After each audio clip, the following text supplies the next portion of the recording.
తమలపాకు బజ్జీలు ట్రై చేయమని మా ఆయన ఎప్పటినుంచో అడుగుతున్నాడు. అందుకనే ఒకసారి ట్రై చేద్దామని అనుకున్నాను. ఎలా ఉంటాయో టేస్ట్ చూద్దామని. కొంచెం ఘాటుగా అనిపిస్తుంది కానీ పర్వాలేదు, తినేయొచ్చు.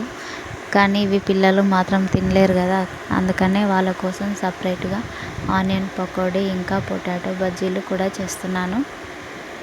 ఫస్ట్ టైం వేస్తున్నాను, బాగా వస్తాయో రావో అని చెప్పేసి నేనైతే ఒక 2-3 మాత్రమే వేసాను. జస్ట్ అలా మా ఆయన కోసం మాత్రమే.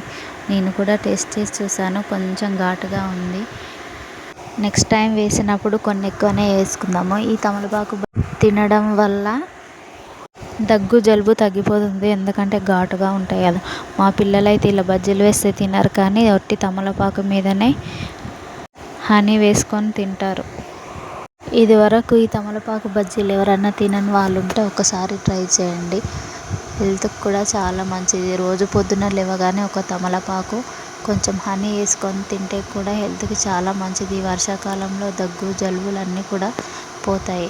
దాంట్లో రోగనిరోధక శక్తి చాలా ఎక్కువగా ఉంటుంది కదా. ఇంకా అటు ఇటుగా మొత్తం కంప్లీట్ అయిపోయింది. బయట అయితే ఇప్పుడే వర్షం స్టార్ట్ అయింది. వెదర్ కూడా చాలా కూల్గా ఉంది. అక్కడక్కడ వర్షం పడుతూ ఉంటే ఇంకా వేడి వేడిగా ఇలా చేసుకొని తింటే భలే ఉంటుంది.